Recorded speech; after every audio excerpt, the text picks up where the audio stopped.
Доброе утро, дорогие мои! Вы на канале Приют Ангела. С вами Народный Батюшка. Мира и добра вам от Пресвятой Троицы. Опять у меня на страничке в Одноклассниках наезжают на Чихачева, на схиархимандрита и Ананикия, на общину, которая там жива, туда ездят люди, там людей много. И наезжают опять с теми же самыми грязными обвинениями, которые высказали когда-то на РЕН-ТВ платные журналисты и проплаченные некие люди, которые якобы были свидетелями того, что там происходило. Опять требуют проверки Следственного комитета, который уже провела, ну, десятка-полтора этих проверок. Недавно опять приезжали, мне сказали, было заявление, что он сумасшедший, его нужно забрать в приют. Приехали со специалистами. Нет, все в порядке. В приют он не хочет, у него есть свой дом, и поэтому он остался, никто его не тронул. То, что эта община продолжает служить, то, что не соглашается с тем, что его лишили сана, они тоже правомочны это сделать.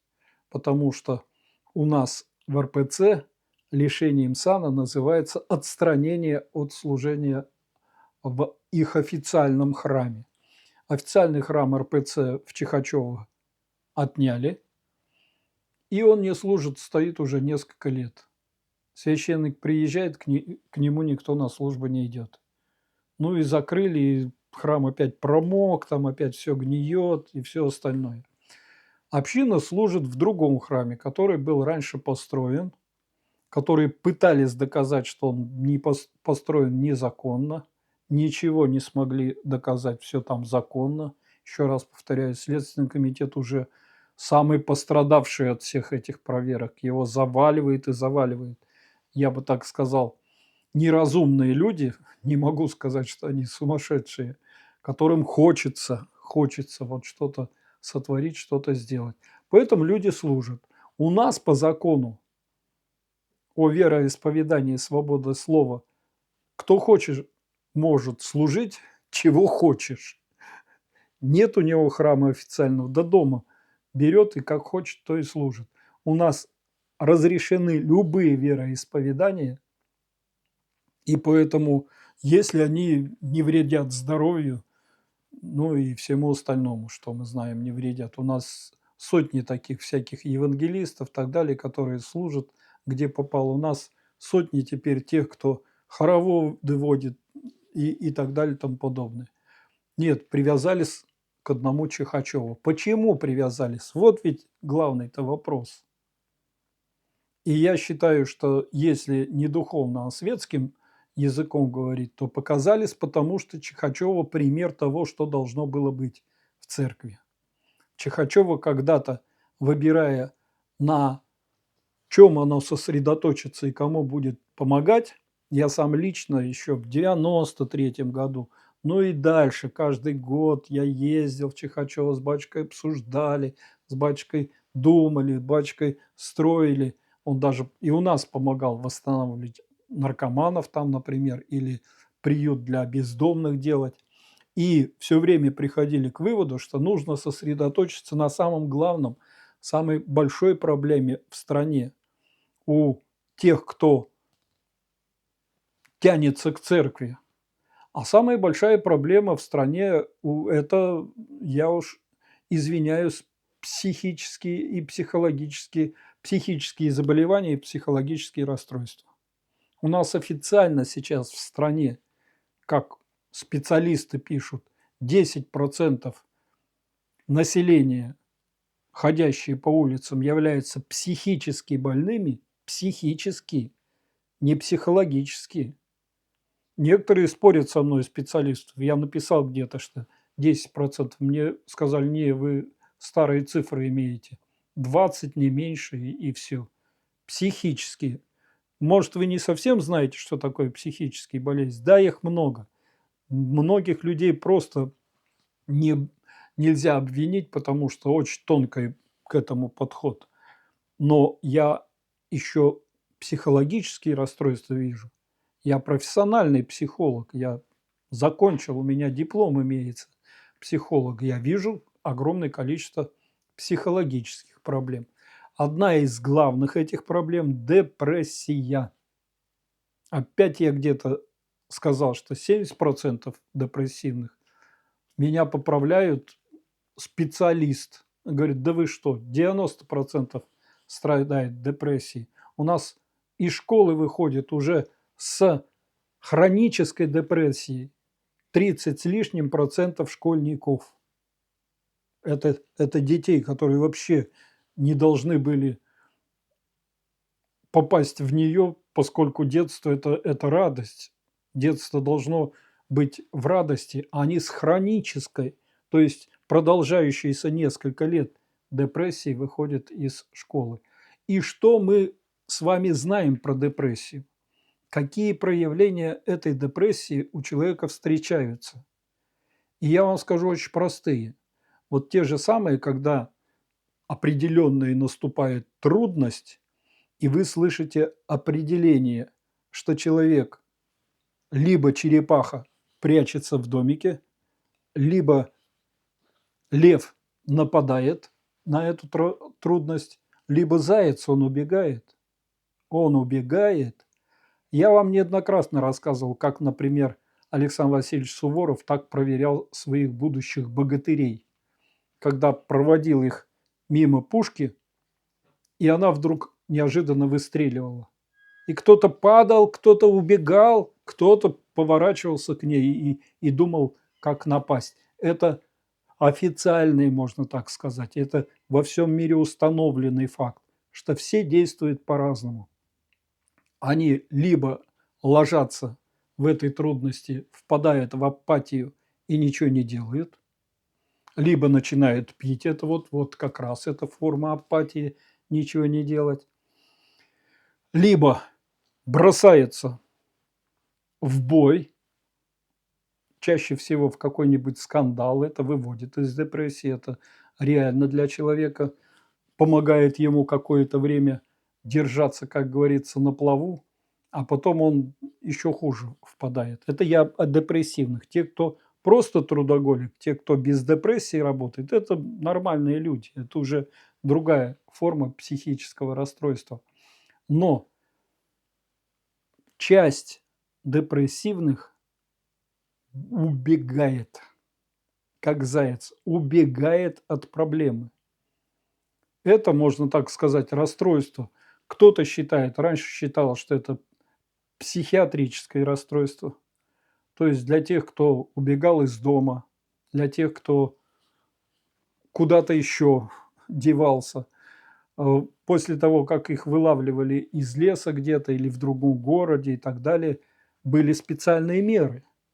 В том числе меры, такие как лечебно-трудовой профилакторий назывался, ЛТП, куда помещали принудительно, и там могли полгода, год жить и работать. Это не тюрьма.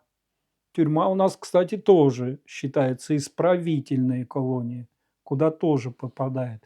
Кто попадал в ЛТП? Я вам скажу очень простой секрет. Кто? Бомжи. Бомжи, те, кто убегает. А убегают они не потому, что они хотят убежать, а потому, что у них психическое или психическое заболевание, или психологическое расстройство. Мы можем с вами заглянуть в Википедию, уж не говоря о том, что в справочник психиатрических заболеваний можем заглянуть.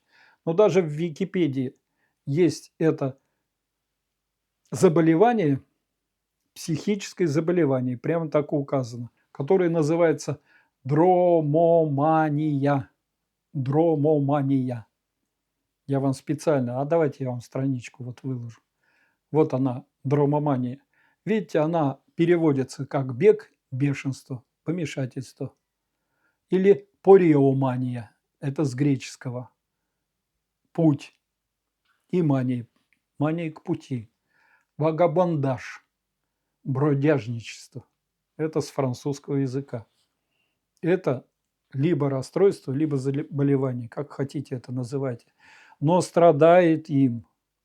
То есть оно в крови, грубо говоря. Опять же, в неосознанной форме, то есть когда человек не понимает, зачем, куда, чего он бежит, до 20% населения. Возникает у вас желание иногда встать и куда-то пойти, встать и куда-то поехать, встать и пойти, значит, ну, иногда возникает оно вроде и нормально, погулять по лесу, побродить по городу или еще что-то, но это в легкой степени так осуществляется, реализуется вот эта дромомания. Нормальный человек, как мы помним, в христианстве это тот, кто в пещерке сидит и молится непрестанно. Такой же ведь у нас образ идеального аскета. Никуда не бегает, в пещерке сидит. На самом деле невозможно огромному количеству людей теперь удержаться от желания куда-то поехать, что-то сделать, и государство это понимает. Государство, во-первых, видите, большое внимание теперь обращает на туризм, потому что это естественная, организованная, красивая форма выхода из этой ситуации. Съездили и облегчились. И депрессия прошла, и главное, вот эта драмомания прошла. Вот. И у нас по статистике, как вот сейчас говорят, что вот туризмом пользуются сейчас больше 20 миллионов человек. Больше 20 миллионов человек захотели деньги заплатить, захотели куда-нибудь поехать, лишь бы что-то получить, что-то это, чтобы удовлетворить свою дромоманию. В такой вот легкой, можно так сказать, бытовой форме. А сколько бродяг? Количество бродяг увеличилось. Да, мы стали их меньше видеть. Их, во-первых, перестали показывать на телевидении, эту проблему никак не поднимают. Во-вторых, очень активно убирать с улиц. Ну, опять появились вытрезвители. В Москве появилось десятки центров, где вот их берут, отмывают там и все такое. Да, они стали хитрые. Я в Москве стал понимать, что бродяг-то не меньше, они стали одеваться хорошо. Если раньше они специально были грязные, ободранные и так далее, потому что на это подавали. Теперь он просто подходит и просит на пивко, на хлебушек, в хорошей одежде ему дают, и он точно так же проживает. Но он проживает точно так же бессмысленную, болезненную жизнь. Так вот, когда мы обсуждали в начале 90-х, какие проблемы сейчас в стране, и одна из главных проблем была как раз бродяжничество. В Москве в это время все улицы, все метро были забиты детьми. Помните, какие огромные цифры называли? Дети сбегают из домов. Почему? А родители то пьют, то в депрессии, то в апатии, а ребенок не может сидеть на месте. У него включается вот это желание выйти из этого состояния апатии, и он свою активность включает в бродяжничество. Сколько было просто людей. Мы когда создали приют, у нас тоже, ну там по 8, по 10 человек жило какое-то время. Потом перешли на наркоманов, потому что поняли, что просто невозможно, сколько стало наркоманов, и это стало проблема номер один. В Чихачево таких бродяг тысячи за 35 лет служения отца Иероники, ну, сначала отец Иоанн был, прошло. Там же огромное количество их, и до сих пор большое количество именно тех, кому надо куда-то уехать. Надо где-то удовлетворить свое вот это чувство или желание выйти из проблемы с помощью бегства. с помощью своего заячьего характера. Уж извините, как я уж так это. Не, я сам любитель поехать, попутешествовать. Паломничество, кстати, когда мы обсуждали с отцом Иоанном Экономцевым, с отцом Дмитрием Смирновым, с отцом, с митрополитом Петеримом эту тему мы как раз говорили о том, что и паломничество этому как раз содействует, то есть вот этому снятию из человека вот этой проблемы драмомании, то есть бегства, бродяжничества, потому что он другим путем удовлетворит, и прокатившись, и посмотрев, да еще и получив некоторые знания, которые дают ему выход из его положения. Он вдруг сам не дошел, а здесь подсказали, как ему. Ему показали, что он может, начиная с самых, как говорится, маленьких работ, опять вернуться к нормальной жизни. На моих глазах вот я сам отправлял человека, который владел 30 компаниями, представляете, миллионы у него было в обороте денег, и вдруг у него это случилось. Он прибежал ко мне, я буквально говорю, приехал ко мне, потом я его отвел в Чихачево, и он в Чихачево на полу спал месяц, пока не очухался и не понял, что с ним происходит. Это надо видеть, когда человек интеллигентный на лендровере приезжает и не осознает, что с ним происходит. Он понимает, что ему нужно куда-то двигаться, ему что-то нужно делать. А что он не знает? В Чихачево, проспав на полу в храме на своей постельке, постельку купил, денег много дал, чтобы, значит, его это... Купил спортивный костюм. Месяц проспал, приехал совершенно другой человек. Говорит, отец Михаил, я все понял. Я все понял. Я храм построю, я буду жить по-другому. Вот. В Чихачево прошло 1000 человек, страдающих драмоманией. Да и сейчас там такие есть. Когда мы с отцом Иоанном обсудили, что это нужно, мы обсудили, а какие необходимости-то для них. А очень простые, только поспать в тепле и поесть. Если он начинает что-то делать, надо зацепиться и научить его что-то делать. Хотя бы травку щипать на грядках, хотя бы еду свиньям давать. Это и понятно, когда на эту роль приехала журналист Саша Бублик или там еще какая-то подсадная, как говорится, утка, которые месяц были вынуты из своих условий, где они спали, ели, сидели по ресторанам, а здесь вынуждены были, чтобы материал состряпать и продать. Саша Бублик мне сама откровенно говорила, что ну да, мне заплатят, хорошо заплатят за это. Ее вызвали специально из Белоруссии, чтобы она это сняла.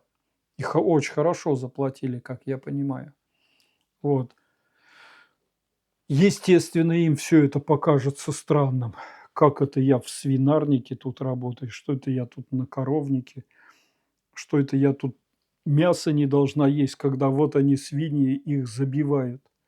А мясо не всегда нужно есть, потому что в мясе вот тот самый адреналин, когда скотину забивают, который заставляет бежать, нападать и еще что-то делать агрессивное.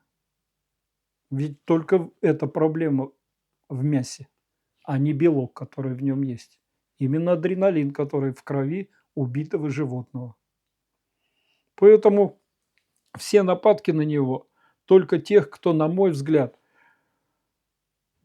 ну, завидует, кто сам не может такое сделать. Ведь обещала церковь сотни таких приютов открыть, и ведь поначалу открыли. Были мы, опять я, вот тот же отец Дмитрий Смирнов, у него был в Мышкино большой приют, который сначала бомжей, а потом стал детей принимать. Поменяли там, вот это была проблема. Да и монастыри большинство начиналось с того, что они принимали именно бомжей, то есть страдающих драмоманией, а потом переходили, когда на другие категории наркоманов, детей, приюты, значит, и все. Большинство монастырей у нас из бомжей сначала выросло. Но потом, а потом что? А потом все меньше и меньше. Они же грязные, они же неприятные, с ними же нужно возиться. Где в Москве теперь храмы, занимающиеся бомжами? Я с матушкой Ольгой дружил, храм, который этим занимался, знал. Где теперь есть такие храмы? Нет, все государство занимается. А в областях как занимается государство? Вот у нас депрессия увеличилась в 4 раза за последние 15 лет. Драмомания, думаете, во сколько раз увеличилась? Я вас уверяю, не меньшее количество. А во сколько раз увеличилось количество приютов для бомжей? И поэтому эти, не знающие, как выйти из этой ситуации, люди не понимают, что им делать, куда им. Они действительно едут из города в город, ищут себе какие-то работы. Убежавшие из страны, я вас уверяю, там половина страдающих драмоманией. До этого, как произошла какая-то, значит, ситуация, они еще тут по стране ездили, гастролировали и так далее, и тому подобное, и вдруг сокращаются, они не могут сидеть, им надо бежать. Вон рассказывает о Галкине, когда там война началась, он поехал, оставив Аллу и детей на гастроли в Европу.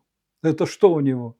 Ну, понятно, что деньги хочет заработать, но некоторые вот такие артисты, они тоже именно такого свойства. А я не могу сидеть на месте.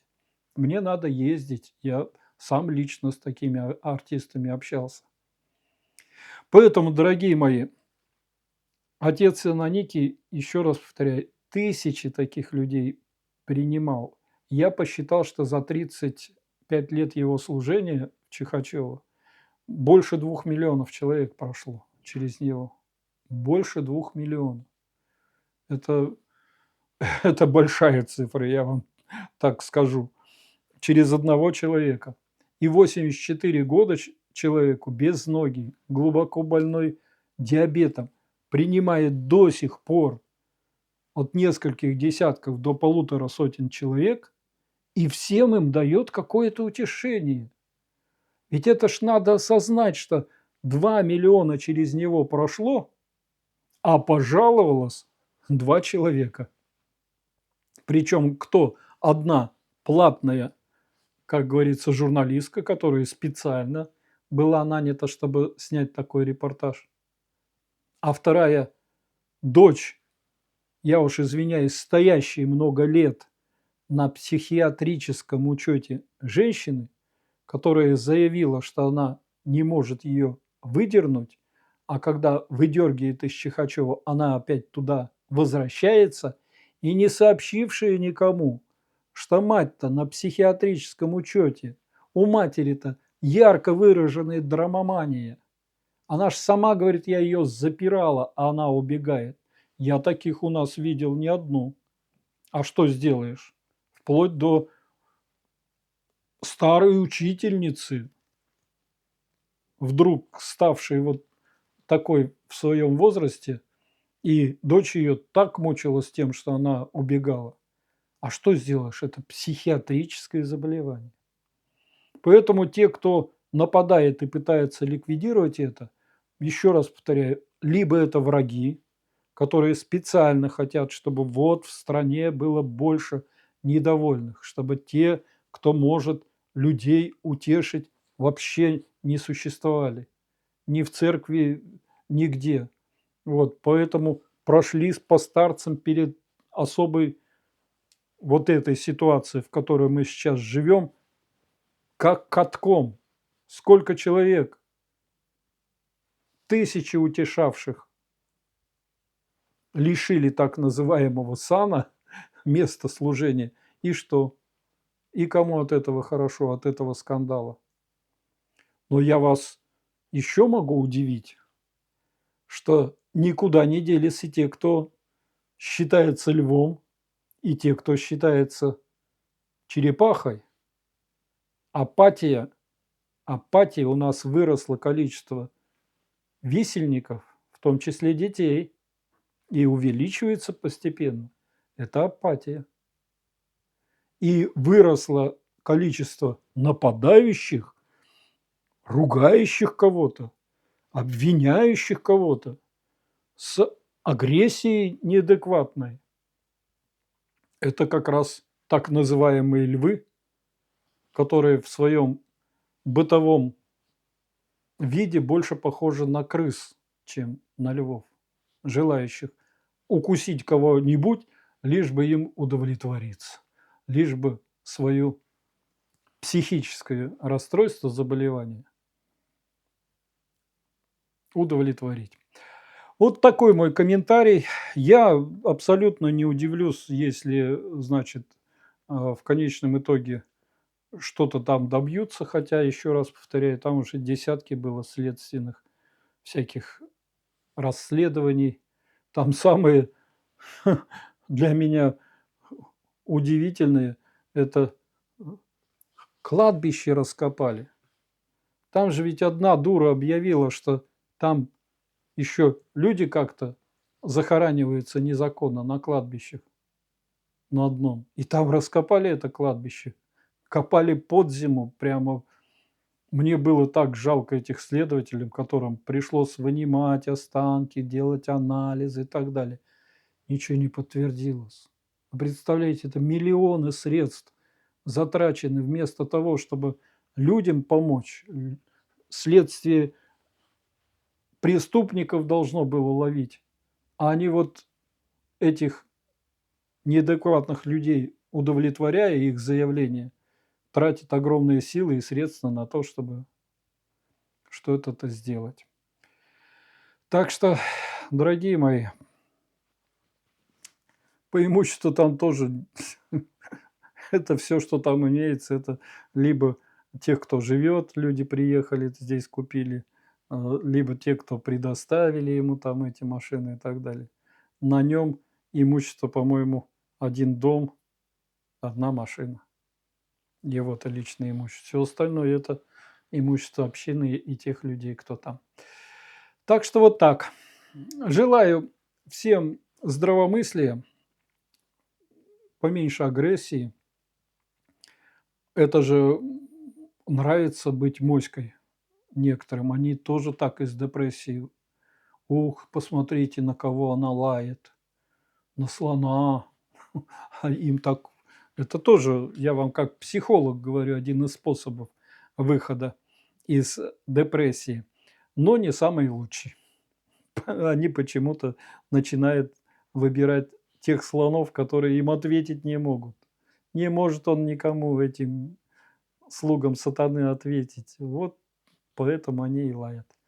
Но Господь защищает, Господь хранит. Я уже из гонителей вот могу лично назвать 5 человек за последние за последние 15 лет участвовал в гонениях уже на том свете. Причем цирроз печени, инсульт, разбился на машине, инфаркт, умер во сне, захлебнулся своей рвотой. Я уж не буду фамилии называть или еще что-то, потому что это... Причем почти все молодые, до 50 лет. Вот так Господь-то защищает. Так что здоровья вам всем, мои хорошие, здравомыслия, но и духовности, конечно, духовности. Поэтому у вас, если есть еще какие-то силы, съездите в Чихачево.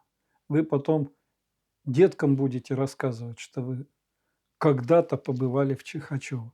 Старцу недолго осталось. Я не знаю, год-два, да каждый день может это. 84 года. Тяжелейший диабет. Так что не опоздайте, обязательно побывайте. Это один, я бы так сказал, из 7 столпов России, чудес России. Какие 7 еще, я сейчас назвать затрудняюсь. Раньше я бы назвал отца Наума, отца Илия, отца Дмитрия Смирнова. Назвал бы, но сейчас могу только Чихачева назвать. Вот так. Все. Аминь.